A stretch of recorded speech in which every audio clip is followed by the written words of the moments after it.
Good afternoon and welcome back to the second webinar in today's Animation Business Conference brought to you by CMC. I'm Rosemary Klein and I'm a dual qualified English and Canadian lawyer who specializes in structuring and advising on international treaty productions and animated production in general. I'm also on the board of Animated Women UK and I'm very delighted to be moderating this session today.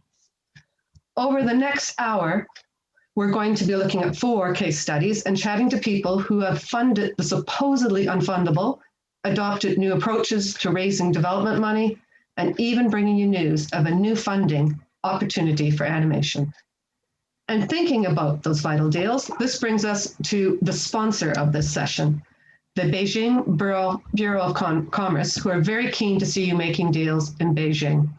Their new initiative, Open Beijing, is intended to stimulate investment in a variety of fields, including animation. We're grateful to them for sponsorship and for the events they've been staging with CMC cooperation to bring the Chinese animation industry and its international counterparts closer together. Today, we're going to be talking to Colin Williams, the head of positivity and creative director of 16 South, Marcin Sochuk, the founder of This Way Publicity, Nick Cavender, who is the investment manager at Creative England, and Grania McGuinness, the creative director at Paper Owl Films. This is a great lineup, and I'm sure you'll agree with me. Right, let's get stuck in and meet our first guest, who is Colin Williams of 16 South. Morning, afternoon. Good morning. Hi, Colin, and thank you so much for joining us today and kicking off the session. I'm sure that many people here already know who you are, but would like you to briefly introduce yourself and also the project that you're here to talk about today. Sure, of course. Hi, everyone. I'm Colin from 16 South in Belfast, Northern Ireland. It is sunny today, believe it or not. That's a new thing. So 16 South, we're a group of 3 companies, 16 South Originals, where we create and develop original IP. 16 South Studios, where we produce some work for ourselves and some work for other people, and 16 South Rights, where we distribute our own IP. So we've been around for 13 years. Our numbers fluctuate. We've been up to 140. We'll go up next year to probably 200 plus. We've been making preschool and kids content for 13 years. Oh, and you should talk about the project. That's why we're here. So this is Odo. Odo is our next preschool show, and it's a show all about a little owl called Odo. And he actually let's play the trailer, please, Darren. Birds across the forest are waking up to a new day. Apart from the owls, of course, who are all fast asleep. Except for me. I'm Odo, a little owl who just can't sleep during the day. Every morning, my parents drop me off at the forest camp for young birds, so they can go home to bed. Come on, the camp leader has plenty of ways to keep all of us out of trouble. I really don't like feeling little, because I know that I'm just as capable as all of the bigger birds. And even though things never quite go to plan, in the forest, the most important thing you can be is yourself. So, Odo is set in a forest. It's all about, as I say, a little bird called Odo, and his whole thing is, he's very cute, and he's really looked down upon by all of the bigger birds because he's so small. He's also an owl, which means he's nocturnal, which gives but he's the only owl that that sleeps at the wrong time of day. So he's kind of all up the left in terms of that, but he's also he also models self-efficacy, which is the whole idea of believing in yourself. The whole modeling self-belief, and this is the reason why. So 2 years ago, before we pitched it, this was the whole drive to make this show. This stat on screen: anxiety and depression levels in kids were 8 times what they were 50 years ago, but that was before 2020. Now you think about where we're at today as adults, in terms of our mental health. We're not in a good place in terms of society. Kids are equally in the same place. So this is very much a 2020 show that we're making, and he teaches kids self-efficacy. So just a little sample, little sneak of some pre-production artwork we're doing. It's a forest which appears different in different times of the day, as you can see. It's 2D, but but we're utilizing an effect called 2D 3D, which is somewhere in between. It is actually 2D, but we use 3D lighting, and the light changes at different times of the day, as you can see. Morning, golden hour, dusk, and nighttime. So it's a very beautiful place. In terms of the location as well. Thanks, Rosemary. That is brilliant. Now, I understand from when we just talked earlier, it's been incredibly complicated financing to date. You're in pre-production, but this jigsaw is giant right now. Can you please discuss a bit about what you've done to get it financed today? It has been a complete nightmare, if I'm perfectly honest. But I like to take, being the head of positivity, I like to think it's actually like a good cocktail. It's just has lots of bits in it, which are all nice, but you got to mix it properly. So yeah, the funding journey started 2 years ago. We took it to Cartoon Forum and pitched it there really for the first time. That was 2 years ago. And I suppose because we had a really good reaction at Cartoon Forum, and I suppose because of the fact that we've been to Cartoon Forum a number of times before with other shows, we were able to measure the reaction that we had with it against other shows that we had created and pitched there. We got offers pretty much straight after the pitch. And then we started that cycle. The last slide you saw there. We got a really good pickup from all of the trades actually, and that wasn't seeded by us. That was genuine editorial, picked up from an editorial agnostic basis, and really that began the long cycle of the market circuits. So Cartoon Forum was followed by MIP. We got some really interesting and actually good feedback at Cartoon Forum, and we put that we actually redid some of the work, some of the trailer to add this 3D lighting effect, because we didn't want to go down the CGI route, but we wanted to make it feel very different and actually tangible. So the whole thing about CGI, and why kids love it, is tangible. So we wanted to protect that 2D theater and the 2D theatrics, but make it tangible. So the journey was a long and arduous one. MIP came 4 or 5 weeks after Cartoon Forum, and then Kids Screen in the following February, and then MIP TV, and then Annecy, and then the same cycle round and round, and just pitching and selling and pitching and selling. So it took a long time, but we knew that it was special, because we started to get quite a few offers, and they tend to domino, and offers tend to follow offers. I think once you get a couple of really good solid international broadcasters on, it then becomes easier for other broadcasters to think, oh well, if they've picked it up, then we will do too. So Colin, how many financing partners do you have right now? My gosh! It's a whole bar of cocktails actually. So we are at the late stages of we're almost there. That's probably the best way I can put it. We've 2 commissioning broadcasters. I can't say who any of these are, unfortunately, because it hasn't been released yet. We've 2 commissioning broadcasters. We did 11 pre-sales. Offers which can be cashed in before you start to make the show, which then therefore contribute to your finance plan. Another 10 broadcaster commitments which on delivery. So broadcasters who committed beforehand but only come in after. So therefore you can't really bankroll those because they're offers, but they're not cashable offers. We're negotiating with an SVOD at the moment as well. We got a music publishing offer, and we have a global publishing offer as well.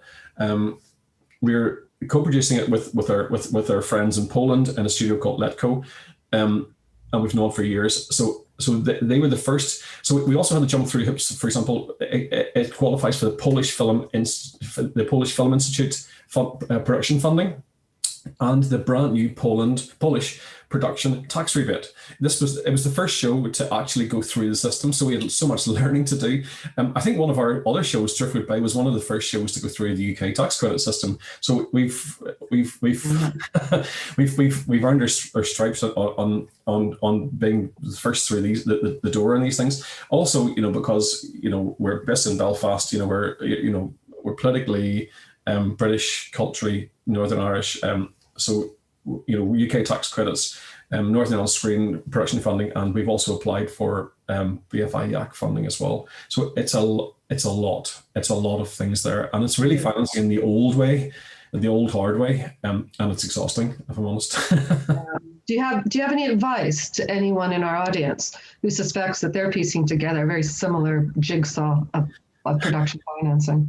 Yeah, I was given some advice. The first time I went, I've been going to markets. I think it was the first time I went to Kids Screen. Someone said to me, "Look, be realistic. 1 in every 1,000 ideas get picked up." And I thought that couldn't be right. There's no way it could be that low. And I remember, literally looking around me at Kids Screen one year and thinking there are probably 3,000 people here, and there are probably 3 shows that will get picked up. I also then looked and did the sums over a course of 4 years of being a cartoon forum, knowing how many shows had applied to be considered, and then looking to see how many of those shows actually have made it to screen. And that number is correct. It's literally 1 in 1,000. And the thing about funding is it's all or nothing. You're either 100% funded or you're 0% funded, because you can work your ass off and get to 65% or 75%, and it's really encouraging. And you think, oh, only another 25% to go. But unless you can raise all of that money, it won't happen. It just simply won't happen. Yeah. And to be honest, one advice I would give is do not remortgage your house. Do not go into debt to make your show. I mean, it should go without saying, but don't do it. It's not worth it. Yeah. And finally, you're up against the clock, because you do have you don't have forever to raise that 100%. Once you get to your 65, 75, whatever, those offers will only really last a certain length of time before those broadcasters will spend that money on something which is ready to go.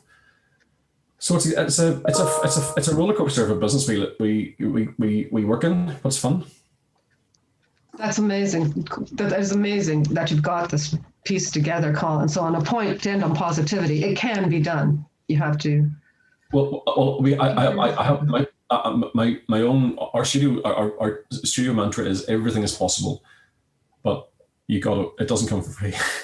Okay. Yeah.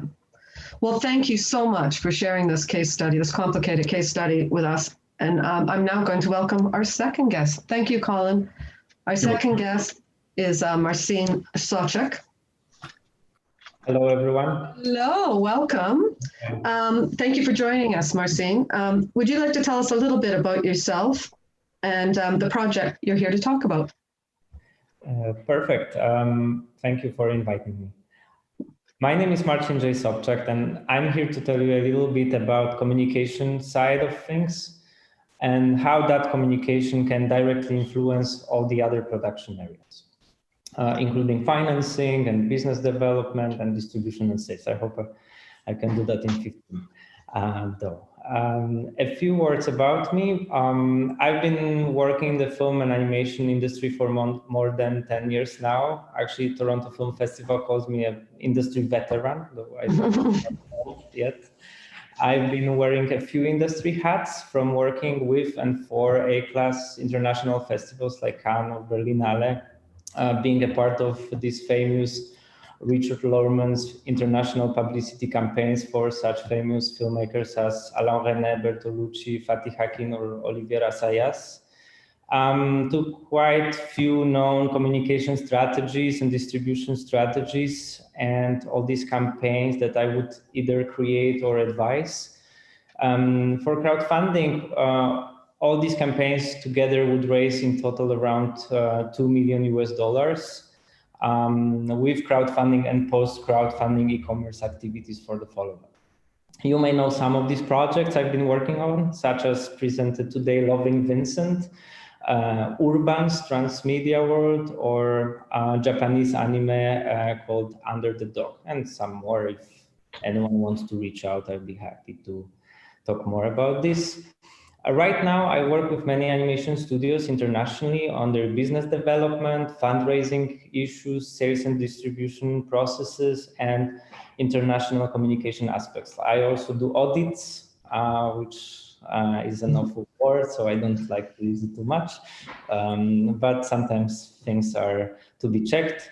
Nowadays, all that towards licensing strategies to put IPs, independent IPs on the global map.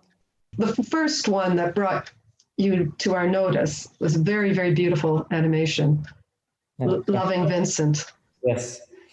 I want to present Loving Vincent today, as you mentioned, and I think a lot of participants know the project, or at least heard of this film. Just a reminder, it's a fully hand-painted feature animation about Vincent van Gogh. That was nominated for Golden Globe, BAFTA, Oscar, the Oscars, the Academy Awards, and it won European Film Awards for European Animated Feature Film. To cut the long story short on the presentation of the project, I think that Loving Vincent from the very beginning was a project that spoke for itself. And I believe showing the teaser would be the greatest thing to do here.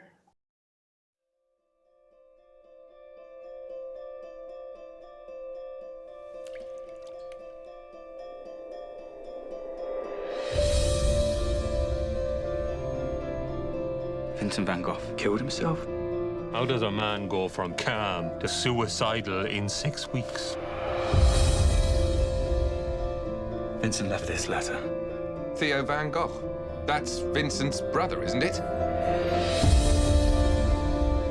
I don't see the point in delivering a dead man's letter. Son, if you had died and there was a letter out there that you had sent to me, I'd want it.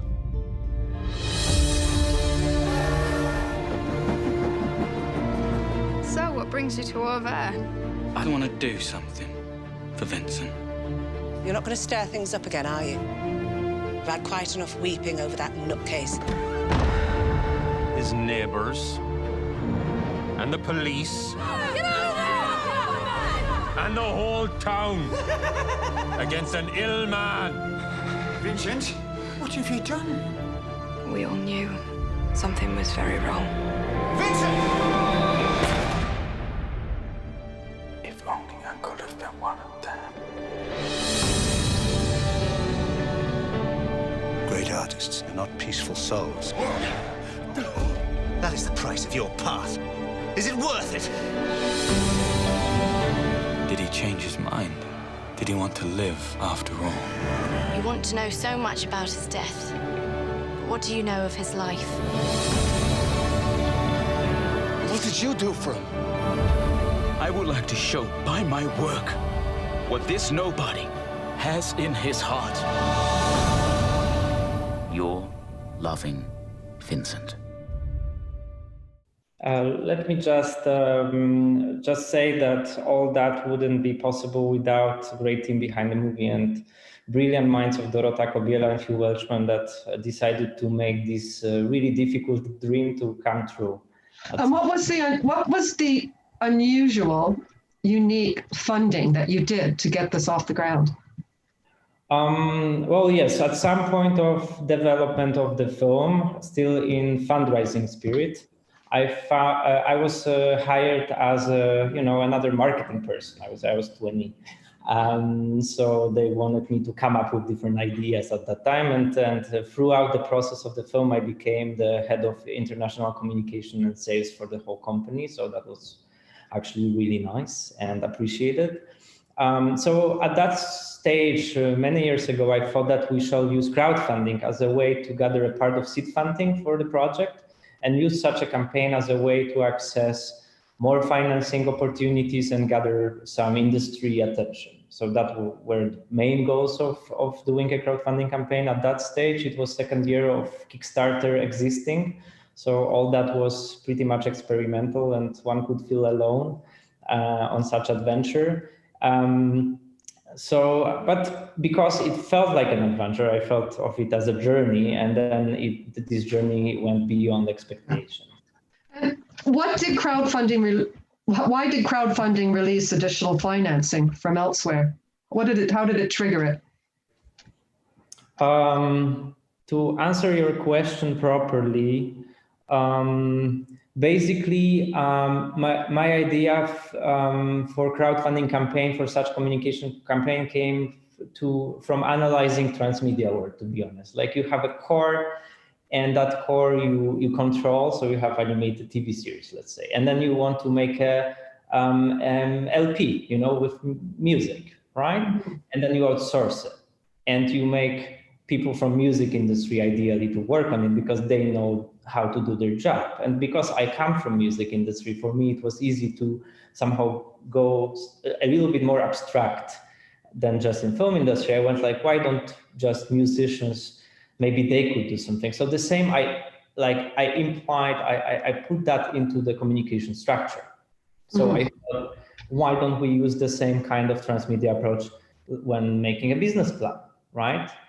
So I felt, who is my audience, right?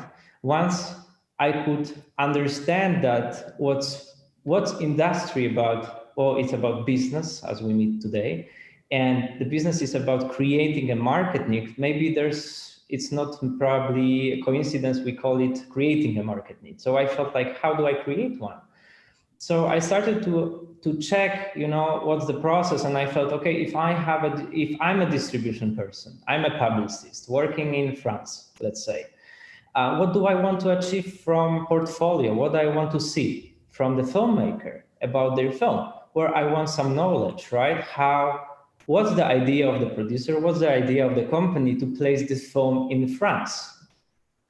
Because it's a process, obviously, that they want me to take care of. So I want to see some audience. So that's how I proceeded. Instead of going, overnight time to create a project page and just put it there and see what happens, I felt, well, I will target this crowdfunding campaign and all my activities towards specific target groups, target audiences. So first I had to obviously find them, but at some point, let's say in France, I felt, well, okay, so everything has to be translated, obviously. I need to gather some articles in main French media, right, to convince distribution companies and salespeople in France that it makes sense. There's an audience from that. So how do I get these articles with crowdfunding campaign? Well, I have to think, obviously, of some interesting points for journalists, so I don't have to pay for this, because obviously I can place an article, but then you need a big budget in your development, which never happens, almost never happens with the studios.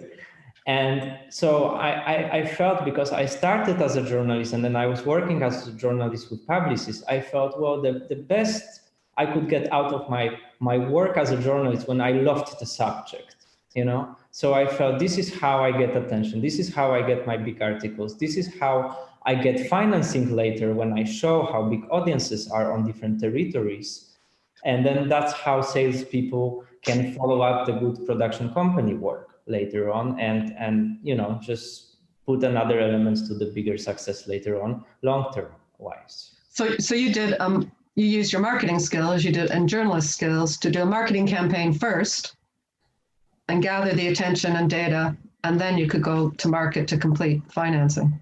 I wanted people to hear about it. I wanted people to feedback us about the project. I wanted to love it, and then create enough suspense, for this couple of years to follow up what's happening with the project. And well, it worked. And then we worked on many other projects. And so you have used the same approach on other projects. Yes, all that experience made me realize there's much more to learn about how communication cross with production developments and later with distribution processes. So now I use a crowdfunding as a tool for a bigger business plan or communication strategies for companies, but I use it as a booster to create a market need. But obviously I want projects I'm working on to have all these strategies constructed that we usually work on different pitching sessions and markets. So it's a well done personalized business plan And obviously, crowdfunding can be, and this transmedia approach, a part of it, to understand better how the project can exist on the market and who's going to watch this.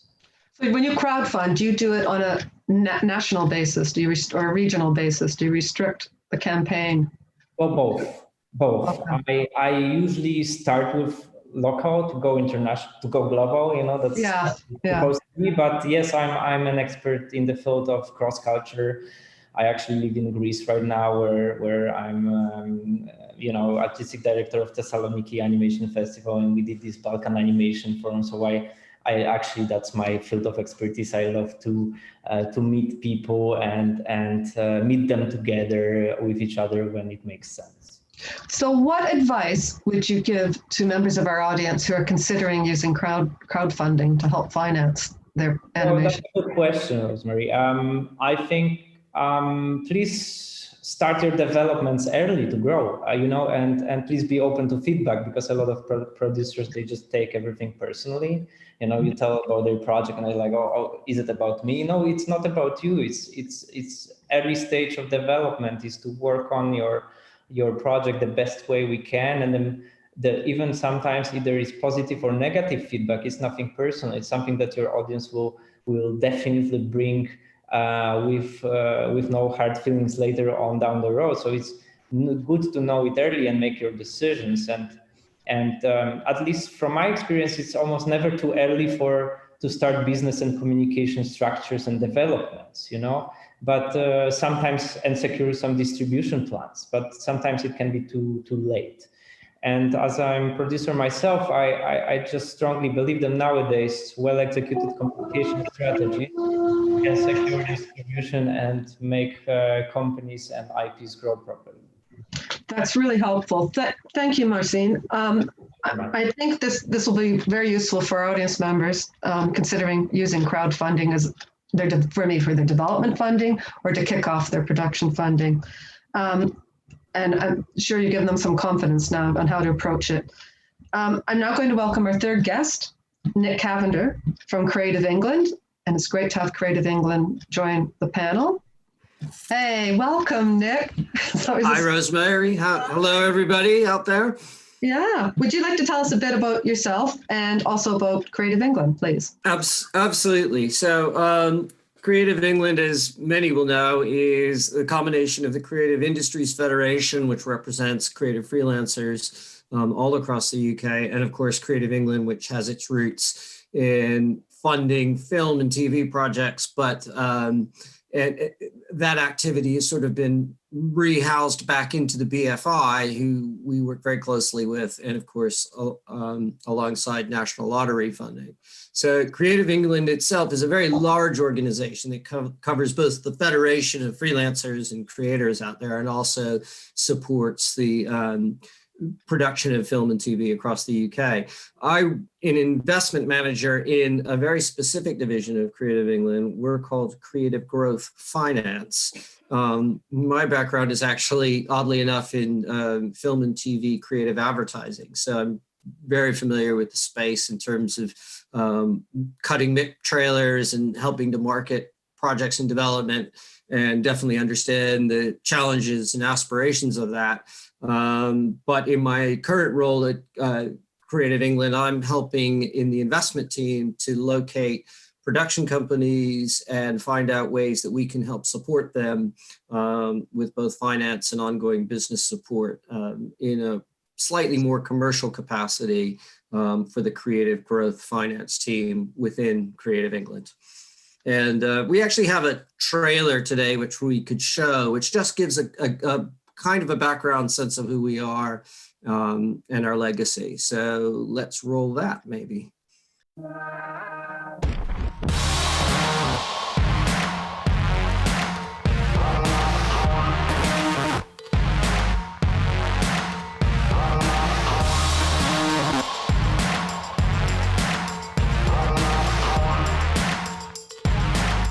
What we're doing is unlocking creativity and using that to not just build value in companies, but actually change people's lives. Anybody who's tried to raise finance in the creative sector understands that it's extremely difficult. Primarily because the traditional sources of finance don't necessarily understand how we work. So you need people who understand what you're doing.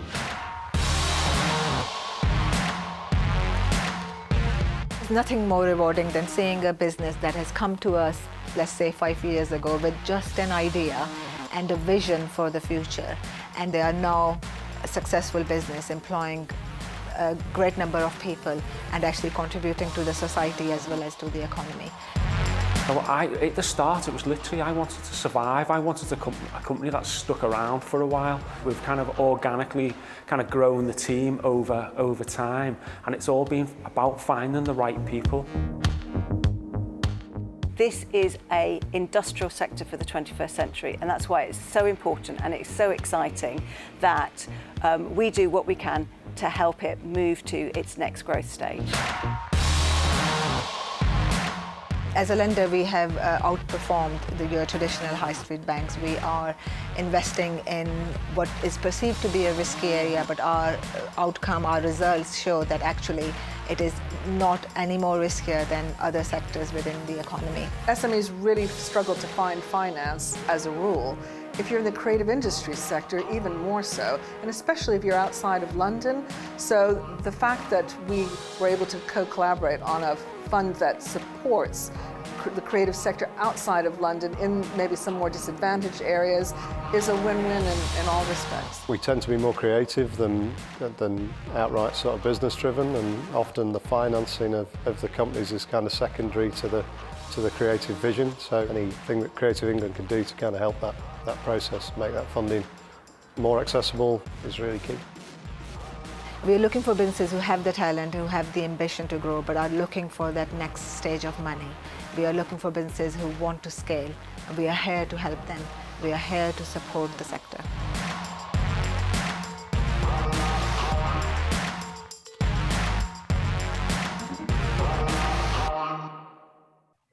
Amazing, like 100 billion the creative industries contributes to the UK economy. I just love a trailer that punches that message home. Hoping, Boris and Rishi and brothers are listening to it. So I believe you are particularly interested and been charged with engaging with animation companies. Are you working with any that you can talk about today? So we are looking at a number of animation companies. None of those deals have crossed the line yet, so we can't speak about them in terms of the name of the companies. But as sort of a positioning statement around that, what I would say is we have been approached a few ourselves, and what we have now is kind of a model to look at these and evaluate them.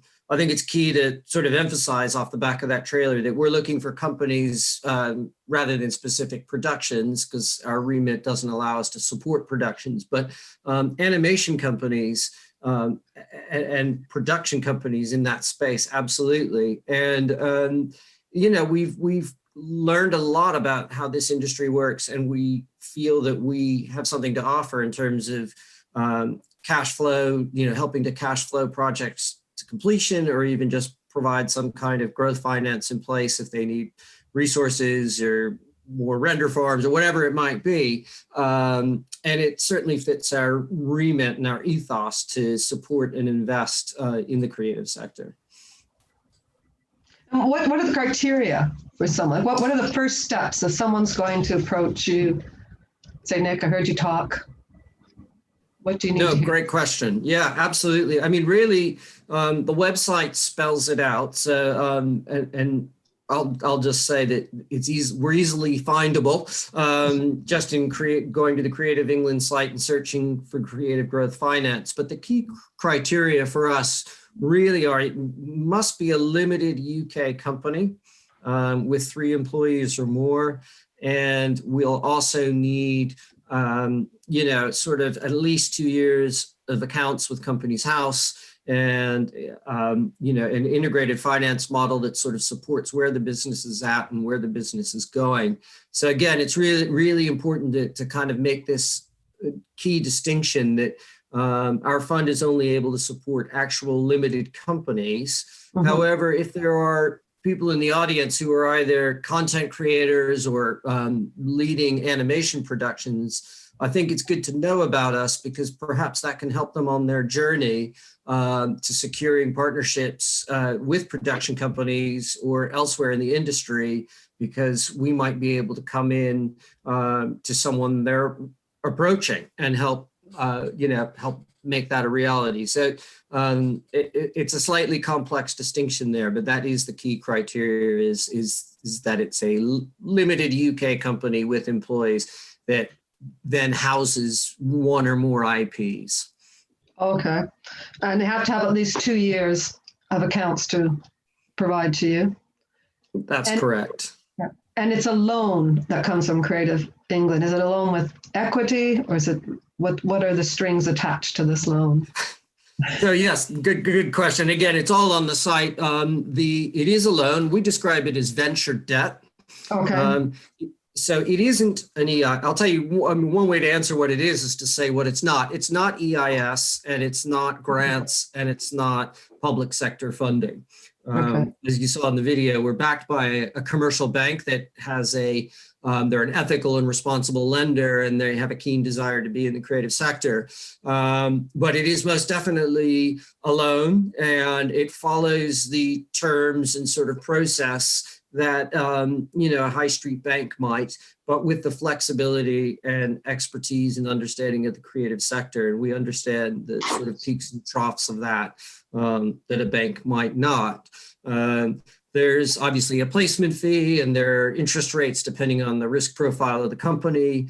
And we do a very thorough due diligence process. But what I'd sort of like to say about that just quickly is that it's very collaborative, and we work very closely with all our applicants, to go through that process. But really, it's a two-step process, and it begins by going to our site and registering an expression of interest, which is we would require just a quick balance sheet and some quick statements from any prospective investees about what they intend to use the funds for and sort of what the direction of travel for their business is. And off the back of that, we take a look, and then we come back with approval to either proceed to a full application or not, as the case may be. And we do have a question following up on the loan specifics. We're not getting down to having to produce loan paper for us to review, but Peter Discrane, and apologies, Peter, if I didn't pronounce your last name correctly, but he's actually asking, what is the interest rate on the loan? Sure. The interest rates range from about 7.5% on the low end for a company that is, we can secure against, that has a really solid asset register of IP, or a really solid asset register of booked deals or revenue commitments from broadcasters. And it can range all the way up to 15%, though by the time you're at 15%, the venture is usually so risky that our credit committee probably wouldn't pass it along. And the loan amounts tend to range from 100K at the low end, and we go all the way up to 500K at the high end. Okay, and so if this established company approaches you and they have a development project or they wish to expand and grow, this is the type of a loan application you'd be looking at. Those are ideal for us. What the sort of ideal profile is a company that has an existing business, an existing core business, and has an existing portfolio of IP, maybe that's in further series beyond series 2 or 3 even. Mm-hmm. And maybe they want to pick up a new series, or maybe they want to acquire a new IP that could be created by someone in our audience today, for example. And then what we do is we step in with that production company and help them put that cash flow to completion together. We put that finance package together so that they can then turn around and deploy it the way they need to. And we also provide wraparound support following on after the placement of the loan. So we're both a lender, but we're also a partner. And really what we try to do is support our businesses in whatever ways they need. So that might be It involves, being on their boards in a non-exec position. It might be looking at their finances on a monthly basis and just, making sure things are moving along the way they should. It might be, utilizing the connections and access that we have through Creative England to external partners and advisors to help people have conversations, commercial conversations, financial or legal conversations where they need to happen. And if we can offer that just to help those businesses access the right people and the right avenues of support as they go. Is Creative England looking at prioritizing the English regions outside of London?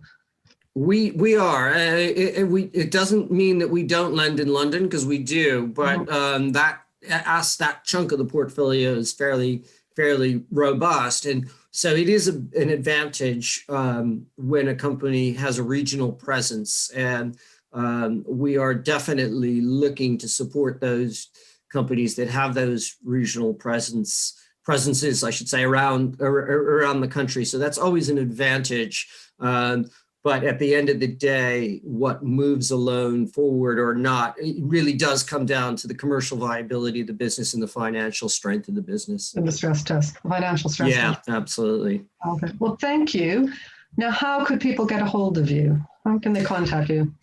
So we've put this slide together. The best place is to go to our website and really take a look and make sure that you qualify and that the sort of structure of what we're doing is right for your business. And you can, as I mentioned earlier, register an expression of interest right there from the site.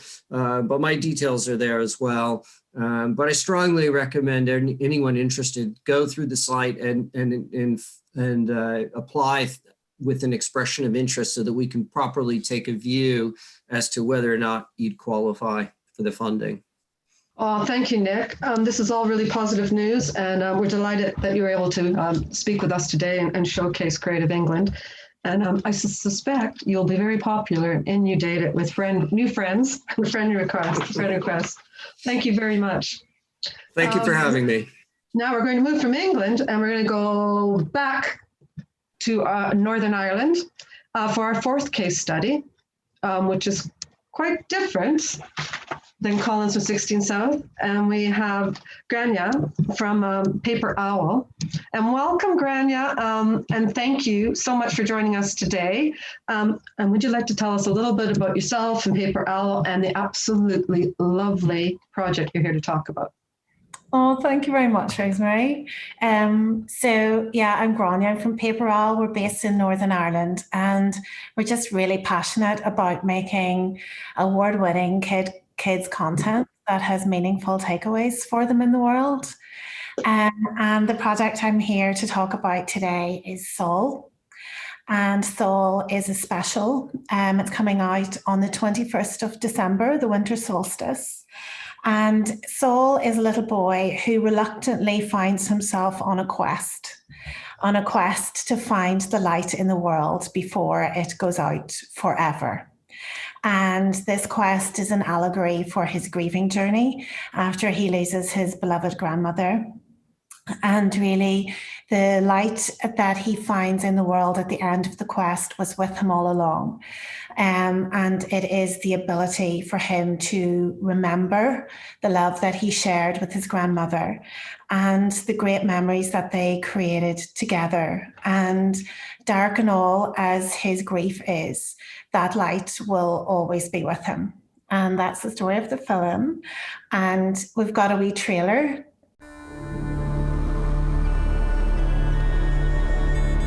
On the darkest night ever known, one small boy sets out on a quest to find the light and bring it back to the world. The future depends on it. The darkness is strong, but even in the darkness, love can light the way.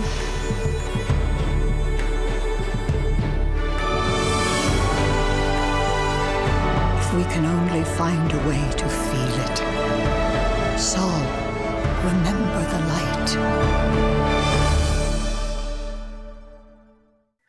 That's gorgeous. Get a little, and just love the grandmother's voiceover voice effect. Can you tell us how you funded this project? It's a single animated film, so it couldn't have been easy.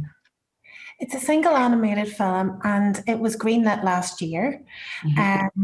And actually the timing of it now this year to go out on the darkest night of a very dark year where a lot of families have been brought to grief for one reason or another is kind of really poignant. And we're just really very grateful to have had it this year to work on, and very grateful that it has such a positive message for people. So it's an Indigenous language film. It's produced in Irish, Welsh and Scots Gaelic, and that's how it was funded. So it's really Celtic storytelling and themes are really built into the journey of soul's grief. Those old stories that we share on these islands from the nations and regions. And really, we got it away because of public service broadcaster thinking and public service broadcasters and the ACT Fund that were willing and able to take a risk on not just a special, but a special about grief. And actually, we got it away really quickly. So that sounds impossible. And, you know, we've heard stories of Colin's beautiful series earlier. Kudos with the owl, Colin. Such a beautiful thing, and it takes all those years, and obviously it's going to do very well. And here we have an Indigenous language special and about grief, and you think, oh, that's going to be really hard. But actually, the pieces all fell really within about a year from initially pitching it. And so, how many regional public service partners did you have? Okay, so we have, if I remember them all now. I know. We have 3 core broadcasters, S4C in Wales, BBC Alba in Scotland, and TG4 in Ireland. So they were our public service broadcasters. And then we also had the support of Northern Ireland Screen and the UK tax credit. The reason that it really got away in the way that it did was because of the Young Audiences Content Fund. And that fund is set up to provide rich content for British kids and has public service at its heart. And really by bringing, because the other big story of this year was diversity, and that's another aim of the fund. And really by bringing in all the nations and regions of these islands together to tell a central universal story, that was really important too, to make it a rich experience for children at home. But then a brilliant part of the whole puzzle was also to have Aardman as distributor, and they invested and gave it its international kick really as well. Is this the first time that the Celtic public service broadcasters have worked together? I know that they've worked together maybe on grown-ups projects, documentary and things like that, but it is it's a first in terms of the 3 broadcasters partnering in this way for an animation for kids. And my understanding is, and correct me if I'm wrong, they're going to premiere at the same time in their separate regions? Yeah, so what's going to happen on the winter solstice is they're all going to put it out at 6:25 p.m. But then something else brilliant has happened because the other broadcasters in the UK have come on board to share the experience. So Channel 4, Channel 5, and in the form of Milkshake and CITV have all come together to create a broadcast moment and to just let families know across these islands on that night that they're not alone, and to encourage maybe conversations about grief within families. Those other broadcasters are going to go out an hour later than the Celtic broadcasters. The Celtic broadcasters obviously get the first window. And then you'll have dubbed versions to distribute to international broadcasters around the world. Yes, the English version then will go out into the world, hopefully. Okay. Now, from start to finish, when you pitched this concept to the 21st of December, in a month and a bit, how long has the whole process been? I'll say the process from when it was developed, because obviously the development of the story and all of that cooks for a long time. So we first took this out at Kids Green 2019. This is fast. It's really fast for something that's actually not easy to pitch. Yeah. It can be done. It can be done. It can be done. What advice would you give to anyone in the audience who's just struggling to fund what may appear on paper or in their first pitch materials to be unfundable? I'm not sure how much good advice I can give. I suppose from my own experience, the thing is that your whole heart is in these projects that you believe in. And because your whole heart is in it, you will hustle and you will not give up until, you just won't, you become too invested in it yourself. I think in terms of getting public funding together, I think read the guidelines. I think all of these funds do have very specific remits, and you need to make sure that your project, your application is going to serve that. Mm-hmm. And then in terms of broadcasters working together, we are very lucky with our broadcasters. They know their audiences really well. They're different audiences in different regions, of course, but it's all about public service. And they all have the same aims and want to provide the same content to their audiences. So because of that shared perspective, it's much easier to agree things, and there's a push from them to make it happen as well. Oh, thank you so much, Grania. You're going to come back on the next session, I understand, as well at 2:00. But thank you. We actually have a question from Marcin that's come in about crowdfunding. So I'm going to bring Marcin back in. There he is. Hello. Hi. Good to see you again. We have a very, very good question came from the audience. What crowdfunding platforms did you raise the money on? Because apparently their experience has been that when they approached various platforms that they did not raise money for production. Well, obviously crowdfunding is quite a complicated scheme. And sometimes even if you raise for production, you don't spend on production.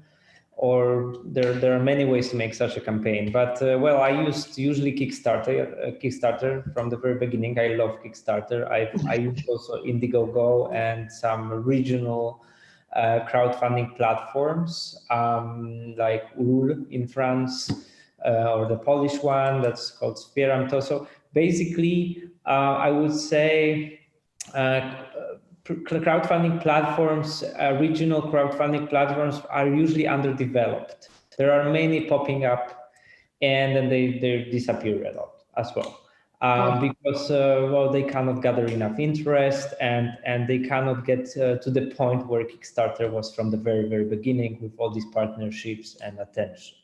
But nowadays I experiment a lot with idea for licensing, of creating these crowdfunding platforms as a system, of financing that's inside of your own platform, of your own project, that you can finance different elements by your own gathered community that you bring on board gradually. And then you can always somehow get more feedback and get them on board on many other things that it's more crowdsourcing already, but yeah. Thank you very much for clarifying that. We also have a very quick question if I get to the entire group, and I'm going to have to wind this up very quickly. The question was if you've had mentors in the process and if you've got guidance from a mentor in order to... Yes, I graduated film school. I'm a producer myself. And for me, from the beginning of my career, actually, I always wanted to see the business part clear and financing part transparent, as well as production part, Okay. So for me, it was always, about having fun, really. I'm a jazz person. I started with organizing jazz music concerts nationwide. in Poland, and then I was like, talking with these musicians, and I was a musician myself, so I was about having fun. But later, I started to work, and then I felt like as a journalist, my first goal was, who do I want to meet? Whom do I respect and whose work do I appreciate? And I reached out to many of that people. Sometimes in Cannes. Don't be shy about asking. Yeah, exactly, and just see the best experiences, I guess. Colin, were you shy about asking for advice from a potential mentor way back? I'm never behind the door and asking anybody for anything. But no, I never had a mentor. I learned through the hard yards. I kind of spent. I just learned what I know just on the journey. I wish I did. I could have saved myself some time. Yeah. How about Nick? Nick, you started in advertising, which is definitely or a guardian. Yeah, that's a different guy. That's a different kettle of fish altogether. I'd say that for we were an agent. I was on the agency side, and so we had a lot of producers and filmmakers and animators coming to us to say, "Can you help us create assets for MIP and to help sell our projects and kind of raise finance?" I think it's a key point that creating marketing materials before you've completely finished the production on something is well worth doing to help raise finance and get awareness and make it look real. People need to experience what it is that you're trying to raise finance for. So that would be my answer to that. It's just a bit of a sideways answer, but still. Grania, did you have a mentor? I've had many mentors, and I suppose we continue to need them as well, because every project's different. The landscape is ever changing. So yeah, I just am very lucky. We're all very lucky in this industry. There's a lot of very generous, good people in this industry that you can always ask or bounce an idea by, and they'll give you the benefit of their experience. And the same the other way. If I can save someone some of the heartache that we've had I knew you were going to say that. I knew you'd say that. It's actually, it's good. We have to give back. Yeah, it is giving back. And on that very positive note, I'd really like to thank the entire panel. Thank you, all four of you, very much. And I would also like to thank our sponsors, because we need sponsors to run these events, and our sponsor, the Beijing Bureau of Commerce, for helping making ABC by CMC happen. Okay, our next session will be at 2:00 this afternoon, markets, and our favorite phrase, the new normal. It will be at 2 to 3 p.m. and we're going to welcome back Grania, or rather she'll be welcoming you as she's switching roles to take over my position and moderate that session. And it's all going to be all about the normal processes of going to markets in various parts of the globe now that markets have been altered by the COVID restrictions, and how new virtual sessions of those markets are working for people on both the selling and buying side of the business. So what is the new normal for meeting people and market etiquette when we're not on the Croisette sipping that lovely rosé or in downtown Miami? You should have the Zoom link for that, but as a backup, we'll resend it to everyone in about 30 minutes before that session. So, and please don't miss out on the videos for this session, which have been especially made, the webinars. You get the links there. And if you're thinking about financing, there are two of interest on our additional resources. Both look at different revenue models for your content. Building your brand and revenue with mobile apps is one, and the other is from Kids Industries, and it considers the 5 things you need to know about going to YouTube. You can view them both. And everything, and it will also be posted on chat. So it's goodbye from all of us. Please go and enjoy your lunch, and I'm hoping you're going to feel quite sentimental like I am and get a nice brown bag lunch like we always do at CMC. Please enjoy your lunch, and thank you very much.